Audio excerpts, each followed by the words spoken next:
Zach Maslany now making his way to the stage. Maslany in the black and white. Expect fireworks, ladies and gentlemen. Yeah. It's Zach from 10th Planet Bethlehem. 10th Planet Bethlehem. Veritable dream team of killers. Him and JM Yes, sir. holding down the fort at 10th Planet Bethlehem. Great technique. He's a beast. He's a savage. excellent coaches, I have to say. Great guys, JM and Zach. That's a beautiful. Great guys, JM and Zach. Veritable dream team of killers. He's a beast. He's a savage. It's Zach from 10th Planet Bethlehem. 10th Planet Bethlehem. That's 10th Planet Bethlehem. It's a Great technique. It's 10th Planet Bethlehem. What up? Zach's Corner podcast is back in that ass. Drinking another coffee. It is Tuesday afternoon, and yeah, man, we're getting another one in before Thanksgiving. Thanksgiving coming up, huge holiday. I love Thanksgiving. I love all holidays. I know a lot of people are bah humbug out there.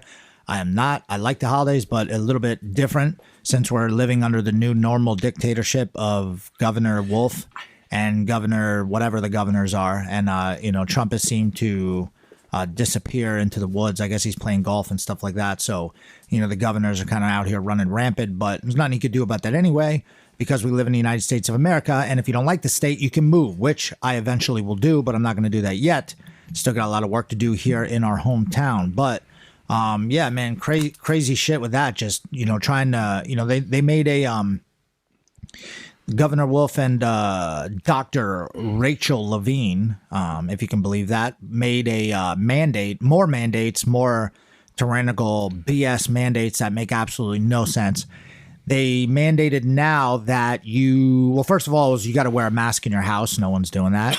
Then they also said that they are going to, so tomorrow, and I was just talking to a friend of mine, shout out to Mox Goot out here in Bethlehem, been around forever. Shout out to Pete over at the Goot. Got a cheesesteak the other day. We got the Goot dog. That's also really good too if you ever go to the Goot. But man, they're hurting, dude. Like everybody, I'm not putting his business out there, but I'm sure you guys are aware that are listening to this, the restaurant business are getting fucked. And it's not good, man. It sucks. A lot of people I know, even the Bayou's been closed, right? I don't know. Yeah. What happened with that? Yeah, I reached out to Pete as well and told him he can come on the podcast if he wants. But he was one of the first businesses I thought of. And plus, you have to forget that they make that nut on Thanksgiving Eve. That's the biggest night. And then it's almost like he has a vendetta against bars. Yeah. I don't understand. Well, first they were like, oh, yeah, you can sell it to people. Make no sense. They were like, you can sell alcohol and liquor to people and you can just pick it up at the store and take it home. But what? Like, that doesn't make sense. So now you're encouraging people to you're not encouraging, but you're really pretty much telling people, okay, hey, if you got to drink and drive, I'd go down to Tanzas down over here. There's two Tanzas. I go to the one in Bethlehem, and so catch me down at Tanzos. It's a beer distributor. We should get them to sponsor. They should. Yeah, I want to get a Tanzos t-shirt too. I'll wear it on the podcast. But cool thing about Tanzos is they were like letting people in and they were doing all this stuff, but you go down there and you would go in and get these slushies and it's like $12 for a slushie. And, or no, not $12. Maybe they're $8 or $10 or whatever, but they're like a big ass thing. And it's, like 12% alcohol volume content. Like you drink one of those and you're on your ass. You drink two of those and it's hangover city. It's like, basically the movie Hangover. That's what you're going to deal with if you drink one of those slushies from, Tanzo. So then a lot of people started doing slushies because you can just sell them. But I go down there to get a 6-pack and I'm looking around and everybody there is, drinking slushies out in the, in their car and stuff like that. And the guys out there like, hey, you can't drink that. Hey, you can't drink that. And I've gotten a few of the slushies, but mostly I just get a craft 6-pack because I'm a D-bag. But, some stout beers or something. I'm trying to get Thor Fat Tire. Shout out to Fat Tire Beer. If you listen to this, which I'm sure you don't, we're trying to get them to sponsor Thor, and I think they just did DM me, and they're going to be hopefully sending them some t-shirts and some free swag, at least maybe a 6-pack. Can you even send beer in the mail? I don't even know. Yes, you can. Okay. When I was 21, I ordered we were having a contest who can buy the worst alcohol. I got an Arrogant Bastard Ale 40s sent from California, and they dropped them off on my buddy's porch, and I looked at him and I said, we could have been doing this since we were 17. Yeah, we didn't even realize you could order.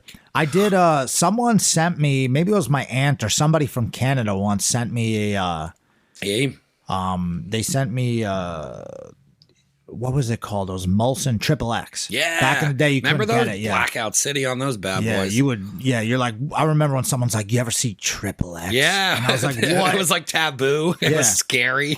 Well, in Canada, I think some of the beers have higher alcohol content in Canada because you can have it or something. Yes, it was something like that. I don't know how the laws have changed. Yeah. But yeah, it was something where there was the alcohol percentage was only able to be that. We're probably something wrong. to do with the hops. You know, I don't know, but whatever. It was really cool. I thought Triple X was a shit back in the day. But yeah, it's crazy. It's like they got something against bars. So man, local businesses. If you guys are sitting at home or you got some scratch and you got some money laying around and you're making more money than you usually do because it's the pandemic or whatever, grocery stores, they're doing fine. Okay. So if you have some local spots that you like, that, you know, like for me, I like the Bayou. I like, you know, the Goot. I like the Social Still. I like, these are just local restaurants. And we'll order for them PJ Wheelhands, JP McGillicuddy's, all those places, all the Irish named ones, you know, Boca Joe's. Anybody remember Boca Joe's?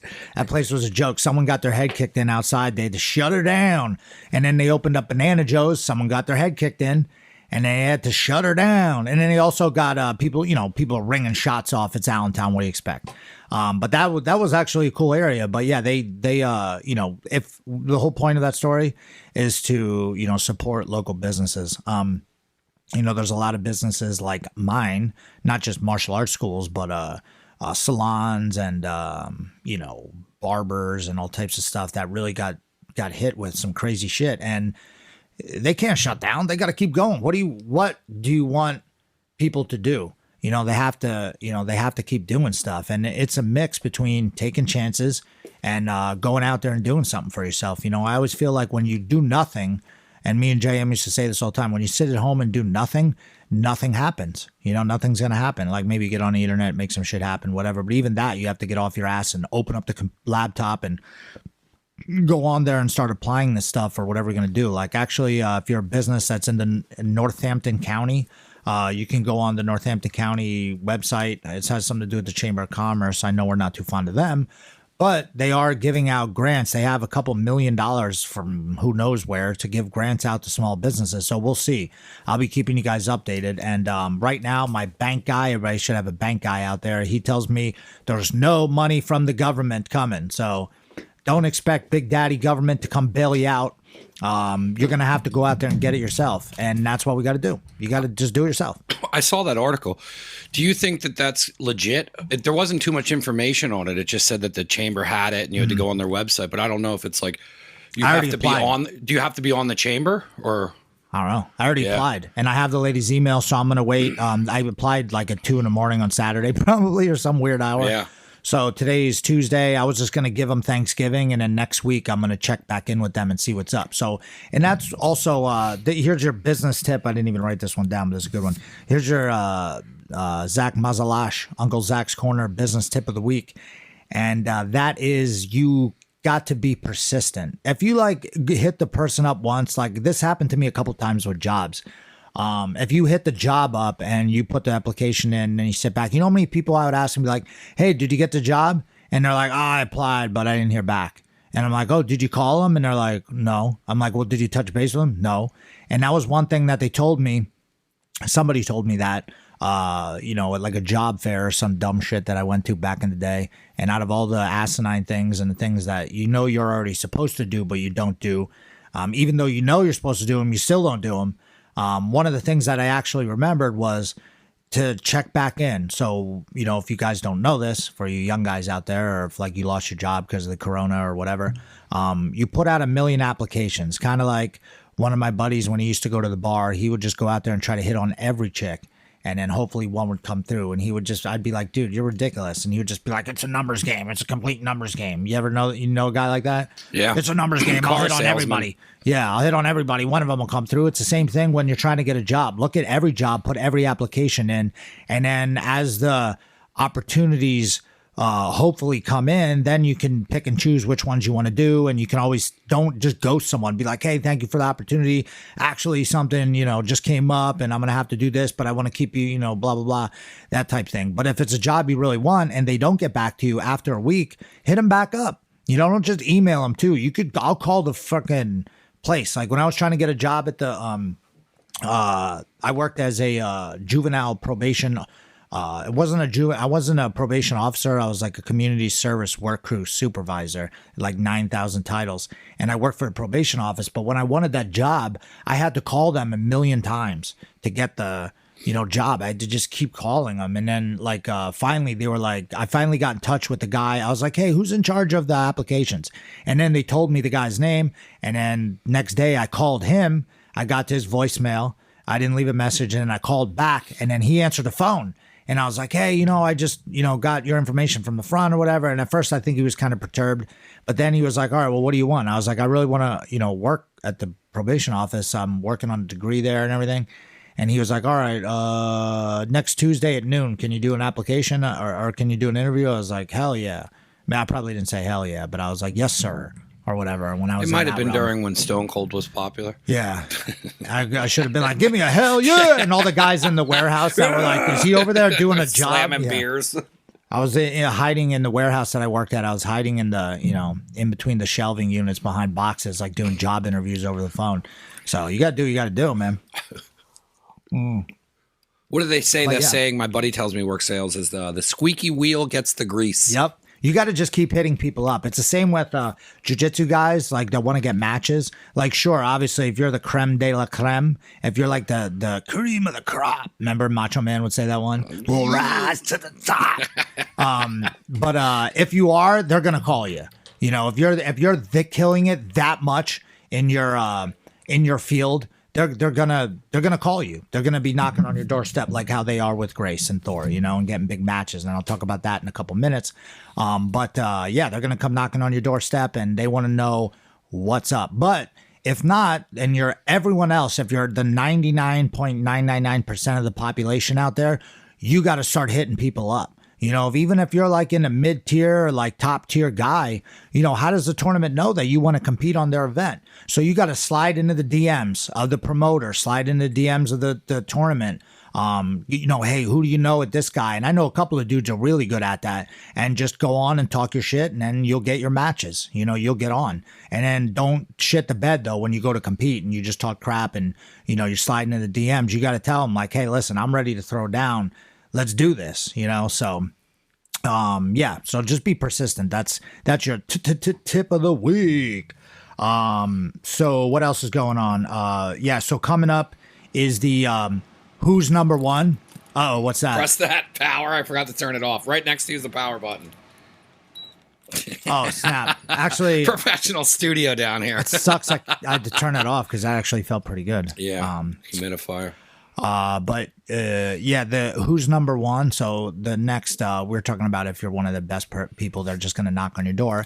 And Grace and Thor have huge matchups coming up. Grace going to be, she's ranked number 2 in the strawweight division, according to a bunch of bloggers at Flow Grappling. And Maisa Bastos is ranked number 1, and she deserves that 100%. And Grace definitely deserves to be number 2 because she's pretty much defeated everybody. So they're going to go at it at an event, called Who's Number 1, which is really cool. It's going down in Austin, Texas. Thor will also be facing Wagner Rocha, which is also a huge matchup. I don't know what Wagner's ranked. Thor's ranked number 7, I think, but he's actually beaten guys higher that are ranked higher than him. So you know how the polls work. But they're fake news, just like, I'm not going to bring it up. But so Grace, man, just everything about these two, like, killing it. Like, Grace is getting moved to the fast track. She just got her black belt at 18. And that brings me to the BJJ Heroes thing. And I want to pull that up real quick. I had it on my figure. I had it up and now I lost it. Every time that happens when you want to show someone something on the phone. Here it is. Grace Gundrum, BJJ Heroes. I think we've shared this before, but they're talking about, I should just bring it up. It's on my Instagram. Follow me on Instagram. I'm an idiot. Damn it. What? Now Instagram also changed his whole freaking situation, so I don't know how to get to anything anymore. I'm an old man. All right, here we go. BJJ Heroes. I posted it on the gram. Undefeated since she was 12 years old and the youngest American female athlete to achieve the rank of black belt. Oh, damn it. Now I clicked off it. Okay, here I'm back. dang, that's insane, right? Just hearing that, like knowing that, whoa, I had a part of that, and that, you know, I'm involved in Grace's life, and you know, as one of her coaches and stuff like that is so huge, man. Like, that's crazy. She's the youngest, and I know some other, you know, you know, soy boy, as JM would call him, is going to come out there and try to rank someone to black belt earlier than that, because they always do that. I remember that happened to Ashley Williams. He was like the youngest black belt, and someone's like, no, this guy's the youngest black belt now. So someone always does that. It's kind of like the guy at Price is Right that says $1, and you're like, dude, or $4.21. It's like, dude, just call out the number. Stop trying to screw me over with some weird playing the game shit, right? Just pick the number, jerk off. So yeah, Grace is undefeated since 12. Everybody already knows that, but you know, that's something I was touting before, that she was the youngest female ever to achieve the rank of black belt. Grace Gundrum, a student of J.M. Holland and Zach Maslany of 10 Planet Bethlehem affiliate school, not even the HQ. Jiu-Jitsu silent assassin, one of the most promising grapplers in the world. Today's BJJ hero is Grace Gundrum. Dude, insane, right? And that's how they said her name when we were in Japan. So Grace, she doesn't even know, we've talked about this before, but she doesn't even know the shit's going down. We're like, Grace, there's an article about you. She's like, all right, whatever. She's been wrestling. You wrestled yesterday, wrestling today, training with us tomorrow, Thursday, open mat, Friday, back training with us, and I think she's been wrestling on Saturday. So, you know, she's got this matchup. I mean, there's not going to be much wrestling going on. I believe that Maisa Bastos will probably pull guard, so we're going to see this slicing and dicing of Grace's guard passing, and then if she gets swept, it don't matter. It's sub only 15 minutes. That's the way we like it. We got other people already calling Grace out for matches and stuff, wanting to bet me money. You know, well, I'm wanting to bet them money. So, and we'll see if any of these fools got any actual cash, or they're just, you know, going to have to borrow money off their dad or something like that, or they're going to come at me with some scratch. And, you know, I'll bet on Grace all day. Even if even if we lose, we win on that one, if that makes any sense. So, what else is going on? So that's in Texas, December 11th. That's going to be on Flow Grappling. JM's actually fighting this weekend on UFC Fight Pass. You know, it sucks. Like all of everything cool, you know, all the big matchups that we get are behind a paywall. So you got to figure out how to either, you know, just watch it. So it's not just supporting Grace and Thor when you watch these matches, or supporting JM when you get Fight Pass. Like, and I know UFC's getting richer, but honestly, you're supporting the game. And hopefully UFC puts more money, you know, Fight Pass puts more money into combat jiu-jitsu and, you know, quintet and other big tournaments like that. And same with Flow Grappling. A lot of people talk shit on Flow Grappling, and I know I'm completely, you know, turning from years ago when I used to just crap on all these things. But, you know, I had my reasons back then too. But now, really, I mean, what they're doing is, you know, they're promoting grapplers. Like, they're starting to, you know, and we may or may not have some guys on the inside over there, so that's why they're starting to promote us a little bit differently. But, you know, I kind of like the way things are going, and you know, I'm sure there's a lot of inner working going on that I don't know. But as for now, I mean, they're cool with me, so we're gonna just keep it rocking with that. And yeah, I'm gonna support them as much as I can. You know, as long as we got, you know, matches coming in and things are getting, you know, put up on there, and they're you know, being cool about it. Because the one thing we always had with the blogs and with the you know, the articles that were written and stuff, where they weren't accurate, number one. And then number two, they just, you know, they would always skim over us, or like, you know, talk about someone else who we already beat, or Grace already beat, or whatever. And that's really annoying, you know, when you're trying, when you're on your come up of whatever you're doing, whether it's you know, you want to get your just due, and that feels good. And it feeds you to do more things. So sometimes if you don't get that, you know, the accolades, or maybe you're getting the accolades, but you're not getting you're not getting people telling you, like, and it's feeding your ego, you know, which is good and bad. But sometimes you need a little bit of that, and it's like, hey, we're working hard. And then you'd see an article written about a guy who runs a tournament, and the article's about me, but it's about someone else. So it'd be like, huh? Like, why are they skipping over us? And they you know, didn't want to, for a while, they just didn't want to put us on for some reason. They didn't want to promote us. You know, I always put up that old Nick Diaz, and Nate Diaz, it's a YouTube video. Search the Nick and Nate Diaz dope video, and it's Nate Diaz. He's like, they're promoting everybody, like they're smoking weed and stuff, and he's like, they're promoting other fighters more than us. And that's how I used to feel all the time. And you know, I felt like we always had we have an interesting story, and we have a cool conglomerate firm of different kind of people, and like we got everybody on the squad, and you know we're not doing it. You know we have the 10th Planet Eddie Bravo name behind us, and we have everybody, you know, John Jock and all the guys who have helped us. But really, me and JM built this ground up, you know, and most of the people out there bought it renovated. And, you know, they were like, oh, I'll take over this. Hey, and that's cool too. But man, we've been building this stuff since the beginning, and Grace and Thor aren't like implants and dudes who are like already good from another school, and then they came on to instructor, and then the instructor's like, I made all these guys. It's like, well, you know, me and JM made ourselves. You know, obviously we always had Eddie's help, and he's been a huge, we wouldn't have any of the opportunities if it wouldn't be for Eddie Bravo, you know, that we got. And he really was the first one to put Grace on and believe in her and stuff too.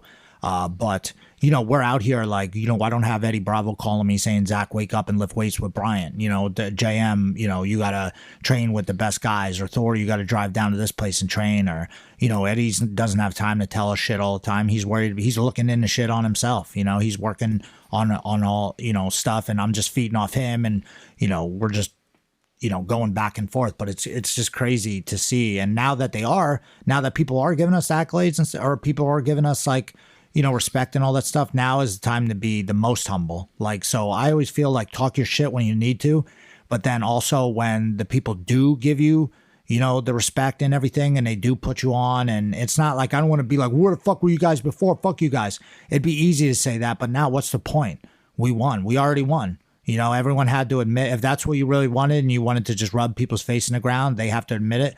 Okay, we won. Let's move on from there, and let's keep it moving. You know, I'll say thank you and be very respectful to other people. I've even, you know, I think I'm in this, how you know I'm growing up, because I would just want to punch people in the face back in the day. But now, like, you know, I've even had guys talk shit on me, you know, publicly on Facebook and everything. I guess that's publicly. And not like they were like some town crier, like, hear ye, Zach Maslany's a bum. But they were like writing it on Facebook, and dudes tagged me in it. This is years ago. And I've even went back, bit the bullet, act like I didn't even know about it. Or even the guy knows that I know about it, and he asked me to teach a seminar at his school. And I could have been like, nah, screw you. But I taught the seminar, you know, I took the money, and, you know, I was thankful for the guy giving me the opportunity. And it's like, you know, I could be still mad and fuck that guy, but what's the point? You know what I mean? I'm getting too old for that shit. I'm like trying to, you know, be like John Jock. He's like unflappable. You can't get him mad. You know, you'd be like, dude, John Jock, whatever. Nothing offends him. You know, he will be mad, but he's not going to show you. He's not going to give you the satisfaction of acting like a maniac or something like that, you know? So, stillness is key. That's another book by Ryan Holiday. So if you want to look that up, those are on my book list. You guys know that. What else? Oh, questions. Let's get to that real quick. I told people on my Instagram, and you guys can continue to do this, DM me questions. And now I just got to figure out on Instagram how to find it. Okay, here we go. And yeah, you ask me questions, and I'll try to cover as many as I can. So we actually got a couple of them. So first one is from my boy. He's actually got two of them here. My boy Lucky Lefty 03 on the gram. He said, what's my favorite Big L song? So there's a lot of good Big L songs, man. Like Big L, a lot of people don't even know about Big L. That's what's crazy. How do you not, if you're a rap fan and you're not digging in the crates looking up shit from Big L, like DITC, or just like old shit that he did with Lord Finesse, and all the freestyles on the Stretch and Bobolito show, which people don't know. That's like speaking Chinese to people. All the shit that I just said there. But that's when I used to be buying, you know, mixtapes back in the day. So, yeah. So I think probably I would have to say, I don't know. I really like I like so many different ones. 98 Freestyle is probably my favorite thing. Or if I had to choose, I would probably say if it was just like a regular cut and not like a freestyle, because Big L is like the, you know, punchline kid before Lloyd Banks was. But I think my favorite Big L song would have to be Platinum Plus. I think that would be my favorite song. So look into it if you don't know, if you've never heard of that. But Big L is the man. And I think one of my favorite, you know, he's got so many one-liners. You like Big L? You like Big L, obviously. I like all that old stuff. Yeah. Well, a friend of mine got me into that, but it was the same thing, getting mixtapes, going in the city, digging through crates, because he was DJing and shit. Yeah. Ding, ding, ding, ding, ding, ding, ding, ding. That's actually one of their, he was in a group called DITC, stands for Digging in the Crates. 9-9. And then, you know, obviously he would just go on. The Stretch and Bobolito show is like a old radio show that was getting done out of a college by Stretch. and Bobolito, and they would have guys on really late at night. It'd be like 2 a.m. They would have dudes on to just freestyle and shit. And Big L and Jay-Z were on there when Jay-Z was real young. The Graveyard's another one. I think I mentioned that. Look into that. He just got so many one-liners. I love when I show the kids about him. Actually, too, one time we were driving Eddie Bravo to the airport, and we were playing some Big L, and he's like, "Who's this?" And we're like, "Damn, you West Coast guys. West Coast dudes are too into, maybe Dre and Snoop back in the day, or West Side Connection, or Ice Cube and shit. Not as much Big L." So, anyways, look into it. DX or NWO. Ooh, New World Order. Honestly, I can't even choose, because at the time, that was the best time for wrestling. Even though I grew up in like the heyday of wrestling, and then when they were going back and forth, I remember at my grandmother's house, me and my cousin were so into it. We would watch, we would record one of them because they would come on at the same time. Yeah. So we would record one on Monday night. I would stay up and watch it. My parents would make me go to bed. But then when my cousin would come over on the weekend, we'd record them on 2 TVs. So it would be playing both. And they'd be like, "Oh my God, Stone Cold just came out." And they'd be like, "Oh my God, Kevin Nash and Scott Hall just showed up on what was it? Nitro, Monday Night Nitro. It was so crazy, dude. The Wolfpack, the NWO, all that shit. That was a game changer. Yeah. When they first brought out NWO and had all that stuff, that was the first time that more people started viewing WCW than WWF ever. Like that was the first time where it was like, oh shit. And they had that whole gang mob mentality, and they brought Razor Ramon over, and they just started stacking it. Dude, it was crazy. I love that shit. I love when they stinging the rafters for no reason. It. Yeah, they just stacked it with guys. Goldberg. Yeah. And then they were just nonstop. The whole crew would come. It would always, but then it got crazy because it was like every Monday night. It wasn't even wrestling. Yeah, it was just nonstop gang beatdowns. Yeah.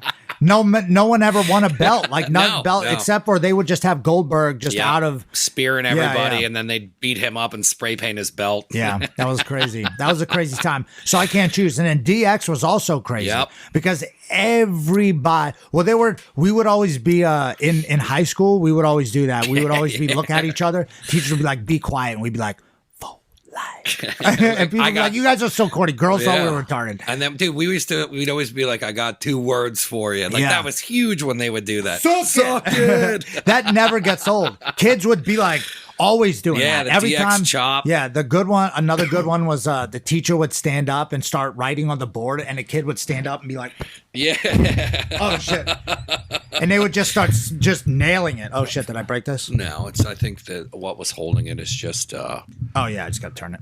Yeah. There we go. Yeah, kids would go crazy on that. So, but yeah, so I can't do good questions, but I can't choose. I'd have to ask my cousin what he liked better. That was a solid question. Yeah, that was I'd have to talk to him. I'm gonna have to phone a friend and ask my cousin on that one too.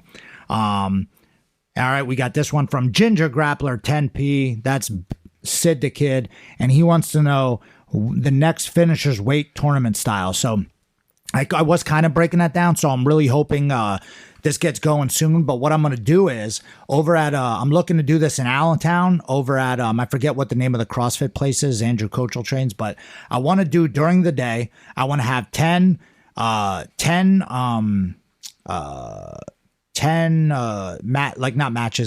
divisions, right? That's why I don't know why I couldn't think of the word divisions. I'm losing it. But I want to have 10 divisions and then just different divisions. It could be like 155 white and blue belt, 155 and under. And we'll cap it off at 16 guys, $100 to get in. You get 2 matches no matter what. And the winner of the event, winner of each division will get $500 as long as there's 16 guys signed up, right? And then we'll do that during the day. There'll be a live stream, and we'll guarantee 2 matches so you get put in a loser's bracket. So at least you don't just get smoked in 1 match and you're out, although that is quite a possibility because that happens a lot because it's sub only. And then at night, we're going to do another pro event. So it'll be like an all-day event. We'll do it during the day, take a break, and then come back at night. I'm sure Mike's going to be cooking food and all types of stuff. Yeah, that'll be the first time I'll be able to do it. Yeah, I'm really excited to do this. And then at night, we'll probably have, it's going to be Finishers 13, which is crazy. And it'll probably be champion versus champion. We'll do the absolute division. And I'm going to try to get a bunch of the guys who already won divisions or won super fights back in the day to be in that division. It's going to be invite only. I'm not going to put it out there for like whoever wants to be in. I know enough guys right now that I could just talk to dudes and it'll be fine. And then the super fights will only be people who are either champion at the finishers. So like already somebody called out Damian Anderson from Henzo's already called out Grace to go against Katerina Leonventiva, Katya. You know what I'm talking about. She's the blonde girl who won the blonde Russian. That won the. I think she's Russian. She'll probably match. I was just impressed with your pronunciation. Czechoslovakian. I'm Ukrainian, dude. That's why I can say that because I'm Ukrainian. But yeah, so Katerina Leonventiva. That's what I think her name is. But anyway, shout out to her. It's not her fault. She didn't call out Grace. But that would be actually, I was thinking about this and I was like, all right, we're going to have an absolute, which absolute is open weight. 16 guys, 2,500 or $3,000 like we usually do. So we bring the pro back and then we'll have like 5 super fights. That's it. And they're all going to be, you have to be either a finisher's champion, which Grace is a finisher's 105, finisher's 10, 105 champion. And Kataya, I think she is the finisher's 9, 115 champion. So champion versus champion. That's cool. The immovable object versus the unstoppable force. Hulk Hogan versus the Ultimate Warrior. And that would be a great match. So not to look past my Sebastos by any means, but win or lose, it's not like that's going to be Grace's last match. She doesn't evaporate if she loses the match by accident. So she'll get another match, and finishers is it's free, and I'm sure I can get her paid for that too. And then I would like to have, there's a bunch of other good matches. I got to get John Calistine to come back. I'd love to see him face somebody. Love to get Ashley Williams, John Battle, Frank Rosenthal, Andrew Alexander. There's a whole bunch of guys that are just in the game, just crushing. Just doing a lot of matches. I love to get PJ Barch. He's another champion. Keith Gregorian. Any of the guys, Dan Martinez, any of the guys who won our tournament, we'll bring them back and try to set them up with a match and try to get them a little bit of dough, for travel or whatever. And then also too, it doesn't necessarily have to be the finishers though, because that limits, because we've only had 13 events, so it limits how many champions there are. So if you won EBI or if you won Combat Jiu-Jitsu, for instance, if you won Sapaterio, shout out to Josh Leduc down in Florida, running shows down there. So if you're Sapaterio champ, face one of the finisher champs, that would be dope. Help them out. If you're the Rise champ, Rise Invitational, Matt Cully and the boys up in the city, New York City, putting out matches, Kasai, whatever. If you're a champ of a different tournament, if you're Sogi champ, shout out to Chris Shagoli and 10P Long Island, Steve Castine and all the guys over there. So if you're a champion of any of those events, like big events where you had to beat 16 dudes or you had to beat 8 people or whatever, same style tournament, love to have you on, champion versus champion. I think that'd be really cool and that'd be a good one, to promote while Biden's going to lock us down. Let's see what else. So that's my goal on that one. I know we've had a lot of different stuff going out, like what people are thinking about doing, but that's what we're doing. That's what I want to do. But things change. I always get a hair up my ass. We'll change something else. Season 2 of Sons of Finishers. That's already been going on. People, that was like a joke. We're starting a gang. And basically with those hoodies that we got from Axelrad, those basically looks like we're a gang. We're walking down Philly. People are scared of us. They're like, oh shit. You guys look like a biker gang. Yeah, exactly. Sons of Finishers. We can either help you or we can hurt you. Either way, but we're going to be around. We're going to be intimidating other local businesses and starting to make them join us. This one is from, and that question was from Jamie. Shout out to Jamie. He's one of our purple belts. He's a man. Bobby Garrett MC. Last question here from Bobby Garrett. That's a cool name, Bobby Garrett. That's like that boy got 2 last names or 2 first names. Sounds like a BMAC impersonation. Tips on what beginners should focus on. Beginners, man, that's a tough one. I teach a Monday beginner class every Monday at Finishers MMA, 10 Planet Jiu-Jitsu in Easton, even though we call it 10 Planet Bethlehem, William Penn Highway. Check us out, finishersmma.com. Get at it. I teach a beginner class and I talk a lot in that class, more than I talk in advanced class. Advanced class, we already get to training. If you're in my advanced class, you're already at a certain level. And if you're training with me, JM and the rest of the guys, Tom taught this morning, Jules, Renee. Like if you're already in advanced class and you're already at a certain level, or you don't give a fuck about not knowing shit and you're going to pick it up quick. You're just like, I don't care. I just jump in. I'll learn. I don't care about getting tapped, whatever. Some people a little more reserved, and that's fine. It's your journey. It's your path. You choose. If you want to stay in beginner class longer, by all means do so. We're not going to be mad at you. You know, just stay there and you'll be good. You know, you can work your way up, or especially if you're starting no-gi jiu-jitsu at a later period in your life. Like if you're starting at like 35 and you haven't done shit since you're like 17, then maybe you want to take it slower and get into shape. So what I always tell beginners in my class to focus on, yes, focus on the moves. Like you didn't ask me specifically, so there's not a move I can tell you specifically. But what I would say is I would just focus on your body. Focus on knowing your body and feeling yourself. Feel yourself. You know what I mean? Not too much though, but definitely feel yourself. If your elbow's hurting, you need to ice it. Like you can't ignore injuries and you can't ignore like bumps and bruises. If you're like back is fucked up or whatever, you need to look into those things and you might need to change things. But if you're just going to go and try to do jiu-jitsu twice a week and go hard, it's not good for you. So what I always tell beginners to focus on is their body. You need to stretch. You need to think about, if you don't do any type of calisthenics or workout, you need to think about getting in a routine. Wake up in the morning, stretch out for 15 minutes. Dude, you don't even have to get out of bed, dude. I learned that from DDP, dude. He used to have Jake the Snake, remember?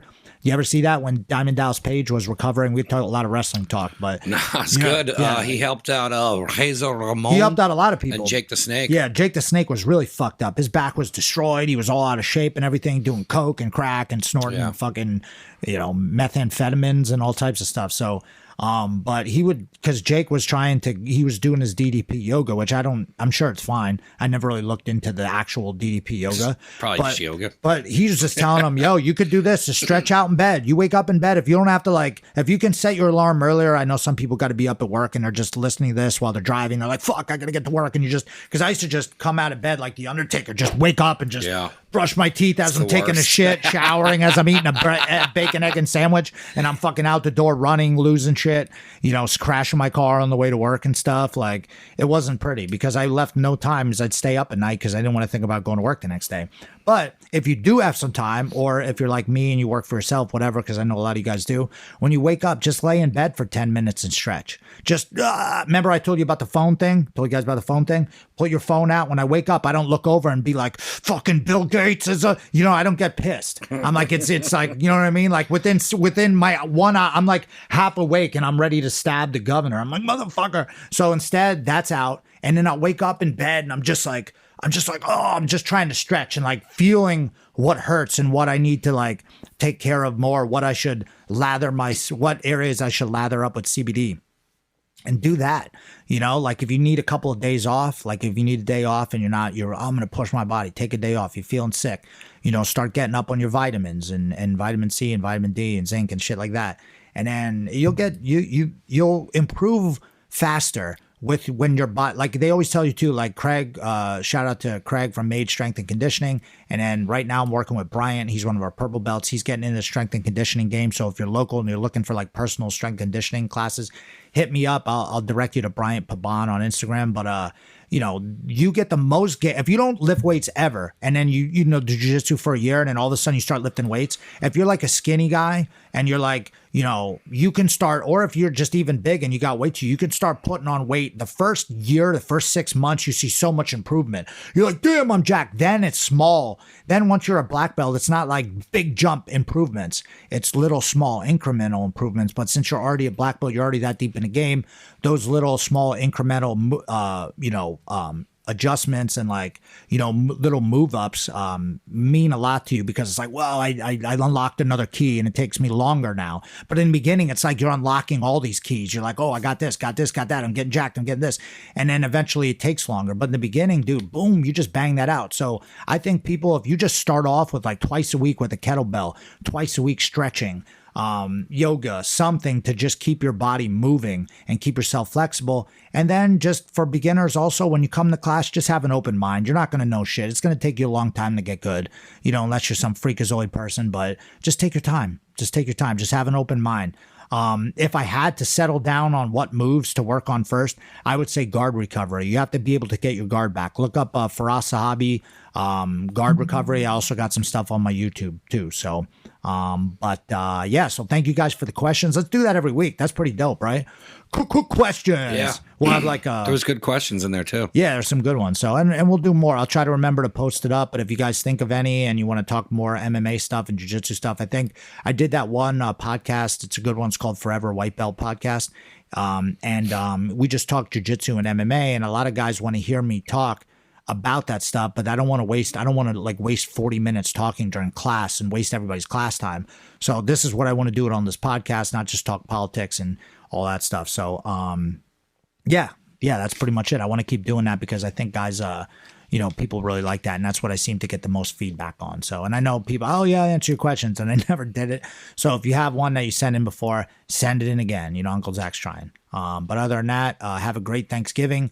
Make sure this Sunday, watch UFC Fight Pass. JM is on, so that's this Sunday, UFC Fight Pass. I don't know, it's probably late because it's West Coast time, but shout out to everybody. Thank you guys for listening and dealing with us and stuff, and appreciate it. So release the Kraken. Peace.